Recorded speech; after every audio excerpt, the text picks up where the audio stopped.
Mga master, okay lang bang? Huwag niyong skip ang mga ad sa aking mga video kung okay lang mga master. Salamat sa solid na suporta po. Yon, what's up mga masters? Nandito na naman tayo sa panibagong araw, panibagong kabanata na naman ang pagsasama-samahan natin ngayon guys.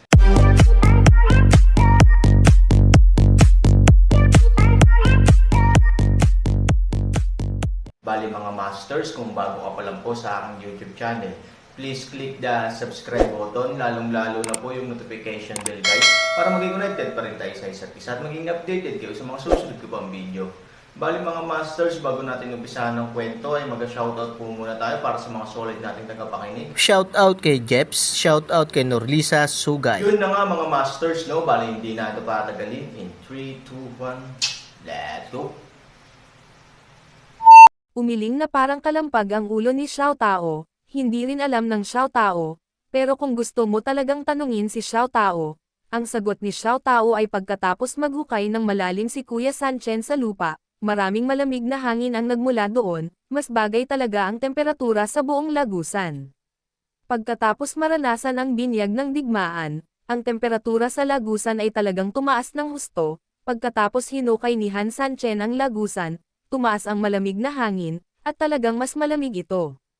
Ang iyong kapatid na si Sanchen ay walang ganoong karaming libreng oras, ang paghuhukay ng lagusan para lumamig ay imposible kahit sa isang tanga, pabayaan siya, sabi ni Ivory. Tumango si Xiao Tao, Ate Ivory, ano sa tingin mo ang ginagawa ni Kuya Sanchen? Kilalang kilala mo siya, bakit hindi ka manghula? Your brother Sanchen has always do things without rules. Minsan parang nakikigulo siya, at minsan parang nanggugulo, however, he has his own set of logic and rhythm. What we have to do is just take care of ourselves and try to ensure that no one disturbed him, sabi ni Ivory. Alam ko, Ate Ivory. Magpahinga ka na lang, iba talaga ang pangangatawan mo sa atin. Totoong kakaiba ang pagkakakilanlan ni Xiao Tao, pero totoo rin na wala siyang cultivation, sa makatuwid, sa kasong ito, kailangan niya talagang magpahinga. Alam na alam din ito ng Xiao Tao, pagkatapos kumain ni Ivory, pa-impulse siyang nag-impake at nagpahinga. Hindi siya makatutulong, ngunit mas mabuting hadlangan ang kanyang kapatid hanggat maaari. Pagkagising niya, hindi niya alam kung ilang oras na ang lumipas, agad siyang tumakbo sa dulo ng lagusan para tingnan, sa kasamaang palad, nakahukay na si Han Sanchen sa hindi kilalang lalim. Madilim na ang ilaw sa lagusan kaya hindi niya makita kung gaano kalalim ang butas, alam niya lang na ang kanyang mga yapak ay maaaring umalangaw ng malakas sa pamamagitan nito. Hindi siya nagpunta sa Han Sanchen, ni hindi niya sinabi kay Ivory ang tungkol dito, tahimik lang niyang pinulot ang natitirang pagkain, nag-iisip ng mga paraan kung paano lutuin ang pagkain sa iba't ibang paraan sa simpleng kapaligiran, at bigyan ng pagkain si Ivory, ibang karanasan sa panlasa. Nadama niya na maaaring ito lang ang magagawa niya. Sa kabilang panig ng Han Sanchen, hindi niya talaga alam kung gaano kalalim ang kanyang nahukay sa sandaling ito. Anyway, hindi niya makita ang tuktok ng iyangat niya ang kanyang ulo. Ayon sa kanyang pagtatantya, dapat ay naghukay siya ng hindi bababa sa 100 metro ang lalim. Halika, ang lupa ay naging mas basa. Kahit na mula sa sandaling ito, isang bakas ng tubig ang dumaloy sa lupa. Nakipagkamay si Han Sanchen, at isang pagsabog ng totoong apoy ang agad na nagpapaliwanag sa paligid, ibinaba niya ang kanyang mga mata at nakita niya na talagang maraming tubig ang nagsisimulang lumitaw. Ito rin ay nangangahulugan na siya ay naghukay ng masyadong malalim. Hindi tulad ng dati, kapag nakatagpo si Han Sanchen ng tubig sa lupa, kadalasang ginagamit niya ang kanyang tunay na enerhiya para direktang i-seal ito, at pagkatapos ay hayaang matuyo ito para hindi maapektuhan ang kanyang lagusan, para makapagpatuloy siya sa paghuhukay. Sa pagkakataong ito, hindi sila sinasadyang pigilan ni Han Sanchen, sa halip, inabot niya at sumalok ng tubig sa palad niya, saka inilagay sa pagitan ng ilong niya at inamoy-amoy. Sa susunod na segundo, ibinuhos ni Han Sanchen ang lahat ng tubig sa kanyang mga kamay na may hitsura ng pagkasuklam, at pagkatapos ay hindi namamalayan na ipinahid ang kanyang mga kamay sa kanyang damit, sinusubukang panasan ang timangan sa kanyang mga kamay. Pero matapos panasan ay naamoy ni Han Sanchen at mukhang naiinis pa rin. Damn, you're a bunch of bastards, wala silang ginawa. Kundi mga magagandang bagay, pati ang tubig ay nadumihan mo na, Nagmura si Han Sanchen sa mahinang boses. Kahit na ang tubig ay mukhang napakalinaw at malinis na walang anumang mga dumi, sa katunayan, ito ay may napakalakas na amoy ng dugo. Ang mga bukirin ng trigo ay dinidilig ng dugo, kaya normal na ang lumalagong layer ng lupa sa itaas ay magkaroon ng malakas na malansang amoy, gayunpaman, ang Han Sanchen ay hamukay hanggang sa lupa, ngunit ang malansang amoy ay hindi hamina, ngunit naging mas malakas. Ito ay nagpapakita ng dalawang bagay, ang isa ay ang sobrang dami ng dugo ang ginamit sa lugar na ito, kaya tumagos ito ng napakalalim sa lupa, ngunit ang tanging bagay na hindi akma sa kasalukuyang sitwasyon ay ang malansang amoy ay hindi dapat masyadong malakas, ngunit dapat na kumupas. Sa pag-iisip na ito, isa na lang ang posibilidad na natitira. Ito ang hindi gaanong gustong makita ni Han Sanchen, ngunit ito rin ang pinakaaasam niya sa ngayon. Ibig sabihin, ang daloy ng dugo ay mula sa ibaba hanggang sa itaas, kaya habang pababa ka, natural na magiging mas malakas ang baho. Tsaka, gaya ng naisip ni Han Sanchen noon, may dugo sa ilalim. Tulad ng isang malaking patlang ng trigo ay suportado ng dugo ng malaking pool ng dugo. Ito ay sadyang masyadong malupit, at sadyang napakasaklap. Gayunpaman, ang magandang balita ay tama ang hula ni Han Sanchen, ibig sabihin ay maaaring papalapit na siya sa bloodline na iyon. Oo, syempre hindi tanga si Han Sanchen, naghukay siya ng ganoon kalalim na lagusan para sa walang layunin maliban sa magpalamig. Ang kanyang tunay na layunin sa paghuhukay ng mga lagusan ay upang makahanap ng dugo. Gayunpaman, kung ano ang naiiba sa orihinal na plano ay napagkatapos Han Sanchen mahanap ang Dragon Ugat, ang kanyang unang reaksyon ay upang sirain ito. Isa ito sa mga dahilan kung bakit pumasok si Han Sanchen sa sikat na tindahan para imbestigahan at itinaya ang kanyang buhay para makapasok sa bukid ng trigo. Kaya ngayon, hindi na sirain ang plano ni Han Sanchen. Sa isang tiyak na lawak, gusto na ngayon ni Han Sanchen na protektahan ito at maging angkinan ito. Oo, nakakabaliw ang plano ni Han Sanchen, ang iniisip niya ngayon ay baguhin ang bloodline sa ibang paraan. Kung ang gayong napakalaking masamang lugar ay gagamitin ng kalaban, talagang magiging hindi komportable ang Han Sanchen. Ngunit kung ito ay baligtarin at ang bagay na ito ay ginamit ng Han Sanchen, magiging mas hindi komportable para sa kaaway. Mahirap nang harapin si Han Sanchen, pero kailangan din niyang magdagdag ng blood pool para suportahan siya, at isa rin itong super blood pool, paano ito paglalaroan ng kalaban. Of course, very risky din ito. Ibig sabihin, kung si Han Sanchen ay kontra-atake ng blood pool, siya mismo ay hindi magiging iba sa mga kaaway na iyon, sa madaling salita, magiging isa din siya sa mga lalaking nakaitim na suportado ng blood pool. Bukod pa rito, kitang-kita na ang kakayahan ng lalaking nakaitim ay umabot na sa isang nakakatakot na antas, at maaari pang ang magdala ng mga mapang wasak na sakuna sa anumang lugar. Kung gagamitin ang Han Sanchen bilang kasangkapan sa pagpatay, tiyak na magugunaw ang mundo. Sa makatuwid, ang mga panganib ng gayong paraan ng pagsusugal ay talagang napakataas, ngunit ang nakakahiyang bagay ay ang mga benepisyong ibinalik ay maaaring hindi maituturing na malaki. Lalong lumakas si Han Sanchen, mayroon din siyang teoretikal na pagkakataon na makamit ang isang malaking ganting salakay, ngunit walang nakakaalam kung gaano kalaki o manipis ang pagkakataong ito. Worst case scenario, maaaring wala itong epekto.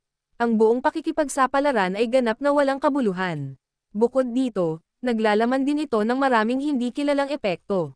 Walang sino man ang nakipag-ugnayan sa pool ng dugo, at hindi nila alam kung anong uri ng mga lihim ang nakatago sa pool ng dugo, at kung anong uri ng pinsala ang ay dudulot nito. Sa paghusga sa ilang mga nakaraang karanasan, ang mga taong sinusuportahan ng pool ng dugo ay maaaring walang kamatayan hanggat ang pool ng dugo ay hindi nawasak, ngunit kabaligtaran, hanggat ang pool ng dugo ay wala, dahan-dahan silang haharap sa kamatayan. Ito ay isang tibak na may dalawang talam na nakasabit sa iyong ulo. Hindi alam ni Han Sanchen kung magiging ganoon siya, bagaman ayaw ni Han Sanchen na tiisin ang mga kahihinatnan, o hindi makayanan ang mga ito, dahil pagkatapos ay ganap na siyang magiging isang pupe para sa may-ari ng blood pool. Gayunpaman, walang ibang pagpipilian si Han Sanchen. Ano kayang gagawin niya? Batay sa kasalukuyang sitwasyon, halos matrap si Han Sanchen sa kamatayan, na walang direksyon o pagkakataong makatakas.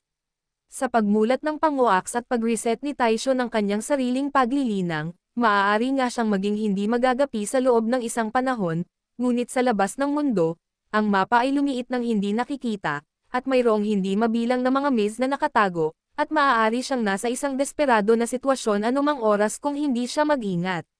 Kung ang palakol ni Pango ay sapat na makapangyarihan upang ilipat siya sa isang antas ay isang malaking hindi alam. Maaaring makipagsapalaran si Han Sanchen, ngunit isa lang ang pagkakataon niya.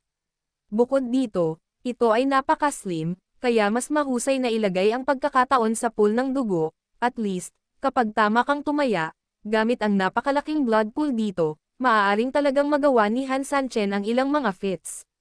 Minsang sinabi ni Pangoax na ang kanyang pagnanais na pumatay ay hindi sapat, kaya sa katunayan hindi siya angkop na maging isang pioneer, gayunpaman, ang demonyong enerhiya sa kanyang katawan ay bumubuo sa ilan sa kanyang mga pagkukulang. Ano ang ibig sabihin ng pangungusap na ito? Ibig sabihin, kailangan ng Han Sanchen ang mga demonyong enerhiya na ito, at ang pagkakaroon nito ay hindi naman isang masamang bagay.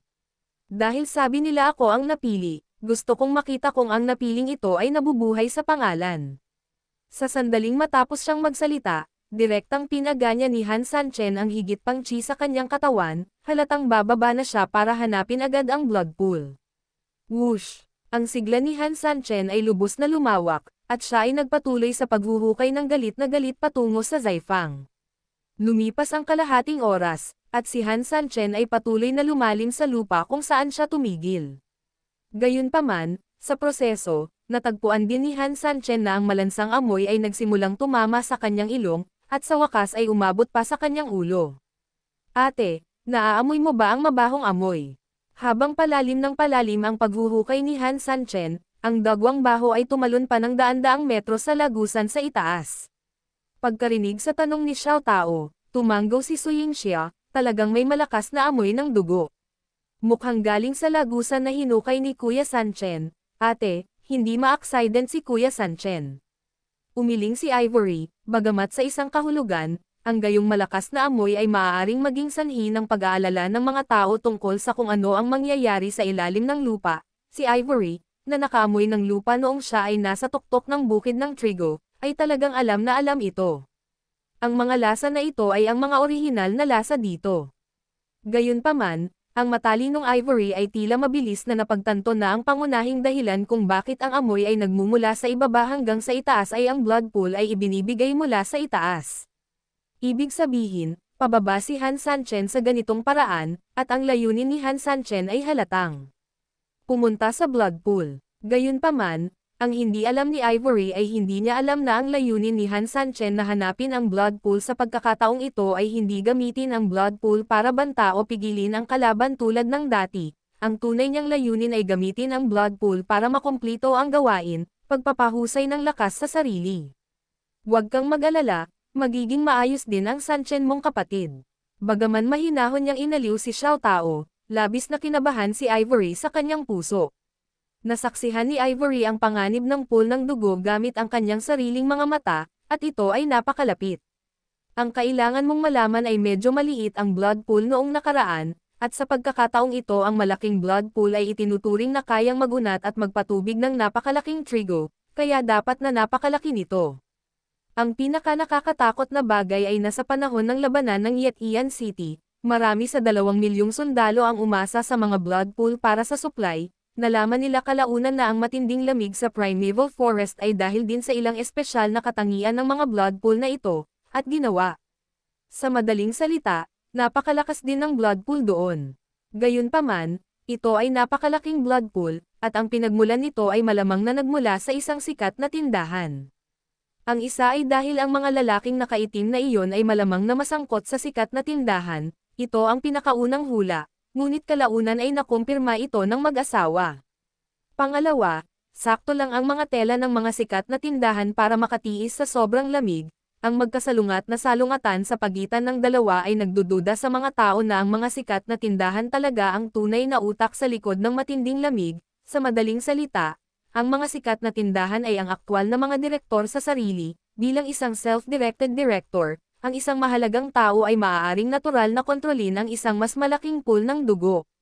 Sa katunayan, napag-usapan pa ito ng mag-asawa ng pribado, iyon ay, kung ang isang sikat na tindahan ay may pool ng dugo, ito ay dapat na ang pinakamahalagang bahagi ng buong sistema ng pool ng dugo.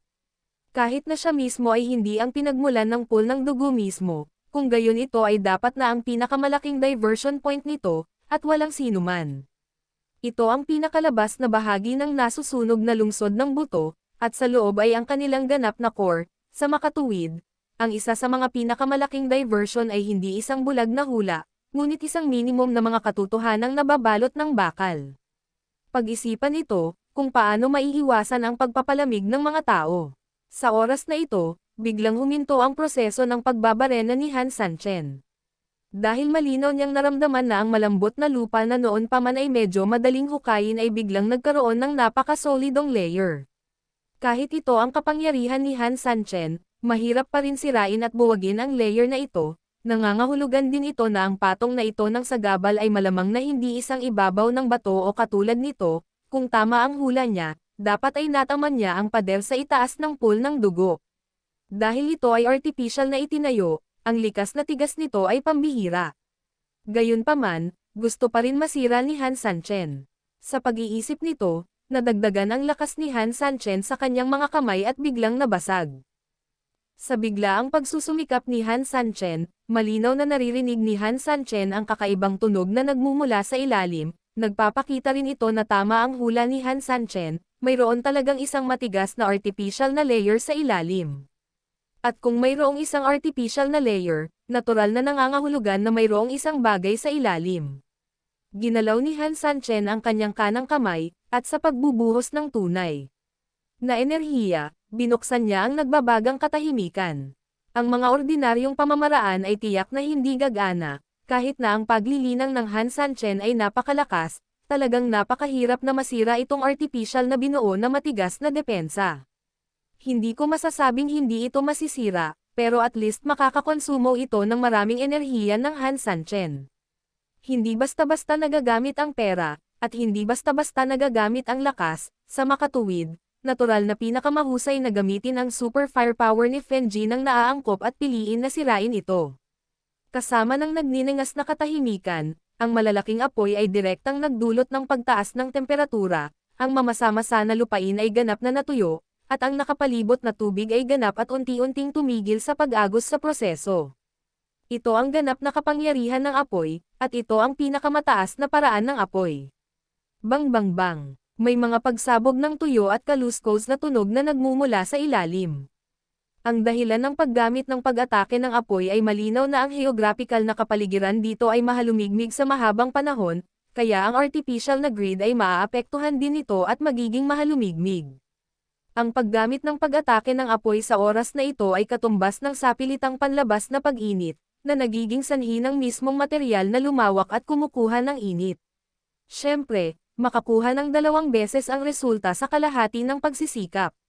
Ito ay karunungan, na sinabi ng mga sinaunang tao sa mga susunod na henerasyon na may hindi mabilang na mga karanasan at aral. Kung hindi natututo si Han Sanchen, hindi siya matututo ng walang kabuluhan, walang mas mahusay na guro sa mundo kaysa sa feedback na ibinigay ng pagsasanay.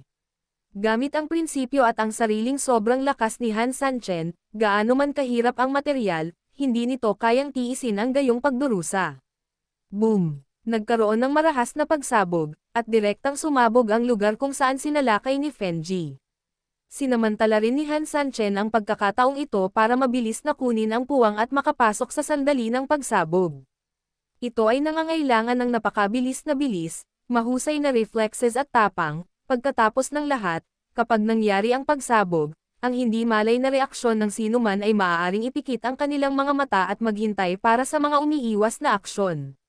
Ngunit hindi iyon ang kaso para sa Han Sanchen, hindi lamang niya kailangang idilat ang kanyang mga mata, ngunit kailangan din niyang direktang dumaan sa puwang na nilikha sa sandali ng pagsabog. Wow! Dumaan si Han Sanchen sa balakid sa susunod na segundo at lumipad sa pinakamalalim na punto sa pamamagitan ng pinakamaliit na agwat. Halos sa pagdaan pa lang niya sa compartment sa loob, isang malaking baho ang agad na tumama sa kanyang butas ng ilong, kahit na si Han Sanchen ay may napakalakas na pagtitiis at ginamit ang kanyang tunay na kapangyarihan upang aisil ang amoy, siya ay medyo nahihilo pa rin sa lugar. Gayunpaman, nang tumingin si Han Sanchen sa paligid, wala na sa kanya ang mga damdaming ito, dahil ang visual shock na dala ng kanyang mga mata ay nakakalimutan na niya ang lahat. Nakatingin sa dagat ng dugo na hindi makikita sa gilid, kung ang dagat ng dugo na huling nakita ni Han Sanchen ay isang dagat, kung gayon ito ay isang maliit na dagat sa loob, at ang taong ito sa harap niya. Sampain, iyon talaga ang karagatang Pasipiko. Casual na gumalaw si Han Sanchen, ginamit ang kanyang tunay na enerhiya para makapulot ng malaking bato sa lupa, at pagkatapos ay itinapon ito sa tubig. Halos walang tunog, diretsyong nahulog ang bato sa tubig. Ang ibig sabihin nito ay hindi ko alam kung gaano kalalim ito doon. Ayon sa tansya ni Han Sanchen, ang lugar na ito ay hindi bababa sa 10-10 metro ang lalim, na sadyang nakakatakot. Ilang dugo ng mga tao ang kukuha nito. Nakatingin sa malaking dagat na ito, si Han Sanchen ay nagpapanik. Ang dugo ng isang tao ay napakalimitado, at ang halaga ay hindi malaki, kung ito ay may pan sa napakalaking dagat ng dugo, ang bilang ng mga sakripisyo ay hindi bababa sa daan-daang milyon. Ayon sa pagkaunawa ni Han Sanchen sa nakaraang Blood Sea, ang kailangan nito ay medyo purong dugo ng babae. Siyempre, ang gayong pool ng dugo ay malamang na hindi lumitaw kamakailan, ito ay dapat na dumaan sa hindi mabilang na beses, ito ay naipon sa paglipas ng mga taon, ngunit gayunpaman, ang presyo na ginastos sa likod ng pagtatatag nito ay nakakagulat sa sinuman.